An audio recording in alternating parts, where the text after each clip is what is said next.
Hello everyone, this is Vinny Tartamella, formerly designer McFarlane Toys and comic book professional. And today I am reviewing a McFarlane figure. So this one's a bit of a mixed bag for me. Um, I don't, at the time that I picked him up, I did not have the proper Dark Knight figure. This is the Dark Knight Batman Hong Kong skydiving extraction Batman. I don't know what the hell you want to call him, but it's from the beginning of the Dark Knight, which was the second Christopher Nolan Batman movie, when he goes to extract the Asian dude who was doing all the money laundering for the mob. So he's on the rooftop without his mask, and he sets like basically the bombs using that weapon thing. So he kind of like he pumps it and it shoots out a bunch of different C4 with the timer on it. Now, this figure, the overall figure itself, the sculpt, I like it a lot.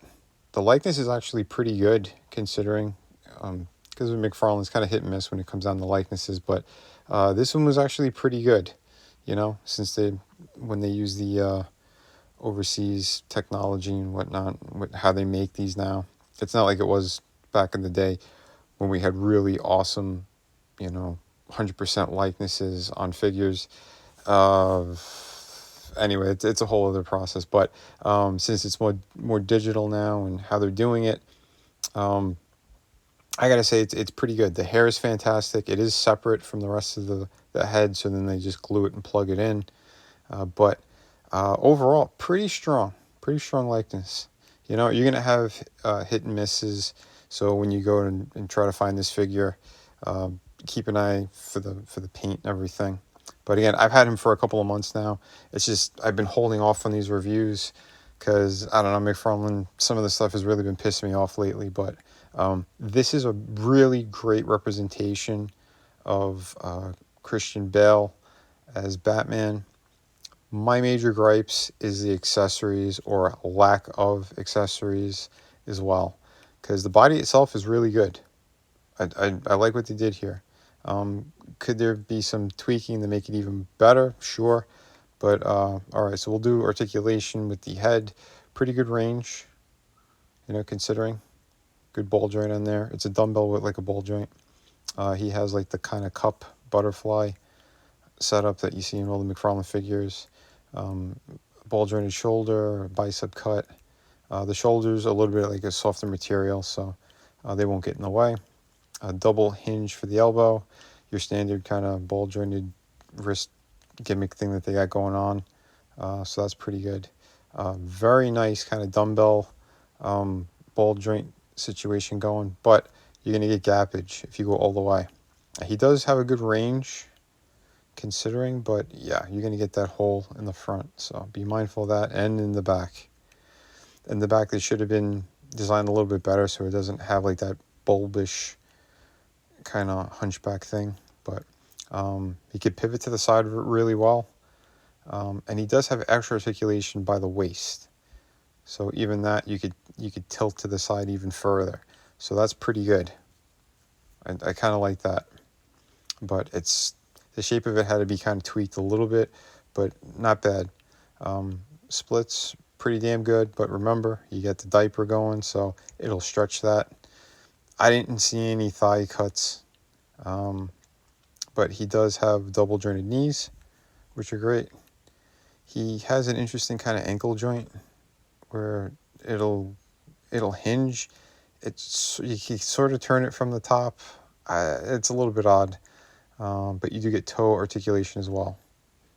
But overall, the sculpt is fantastic on that. Like the way they sculpted the boots and everything looks beautiful. This I have a gripe with. It looks okay for what it is, but it's made out of the cheapest, softest rubber. It's going to bend. And if you hold them in a pose and it's not lined up straight, it's gonna warp and it's going to look terrible. Here's his weird backpack thing where his cape kind of supposed to shoot out from, and here's my major gripe with McFarlane. I'm sorry. If you're gonna release a figure like this, how come there's no mask version? How come there's no cape version to that as well? These are accessories that should have been added. Make them what is it, the gold edition figure? Do something like that if you're going to release it. This feels like a cheap money grab, you know? So, like, and this accessory, he comes with one of the bombs, okay? There's nothing to plug it onto. It's just flat. So, I don't know. The choices are very odd here. And there's no peg, no sticky thing, no nothing. So, use sticky tack, I guess, if you want to put it on something. And he comes, of course, with his little base. Now, again, you could pose him very well. I was fidgeting around, and I thought he'd be more stiff and kind of boring, but you get more out of it, you know? I got this figure because I've been a massive fan of the Christopher Nolan Batman stuff. Christian Bale's one of my favorite Batmans. And, yeah, I love the suit. Yeah, the voice is too much sometimes. But the overall, I like it. Those movies were good. They made more sense. I like the universe that they were building, you know, but... And I really wish that they had done the Henry Cavill with him, because that's what the initial kind of idea was, and then they scrapped it and went with Affleck and whatever. The stunt guys did a good job with it, but I didn't like Ben Affleck as Bruce Wayne, not for anything. But anyway, that's just my gripes on that. But he did okay in certain parts. But Christian Bale, I really did prefer him. His Bruce Wayne was fantastic. His Batman was good. When they upgraded the suit to the Dark Knight one, I freaking loved it. So, but like I said, he poses very well. They did a good job. The sculpt is good. The hair, very nice how they sculpted that as well. The paint that's there is great. His accessories suck. They're terrible. And like I said, when you go to put both hands on that weapon, it completely warps and twists. It looks terrible. Here he is with, I wanted to put him next to one of the other Batman figures. And I do a head swap as well. So you'll kind of see what works and what doesn't or whatever. But, you know, both fantastic Batmans. Like, the bodies are really good. That's the Nightfall one. The black and gray, obviously. The sword is from, I think, the Azrael Batman from White Knight. That's one I got a long time ago, but I liked his sword. But yeah, here's a head swap. And this actually works. It works very well.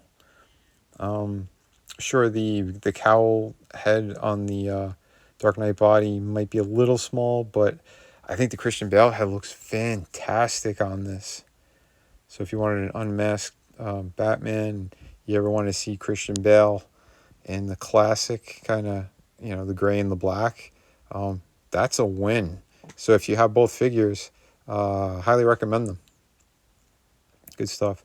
And yeah, here is the cowl head on there, and it does work. If he had a cape, I think it'd be even better. But yeah, the range is pretty good. You get a little bit of gappage, but the range is actually fantastic. The head is slightly smaller, but like I said, certain angles and stuff, it works. Other angles, not at all. I don't know. You might be able to fudge it if you want.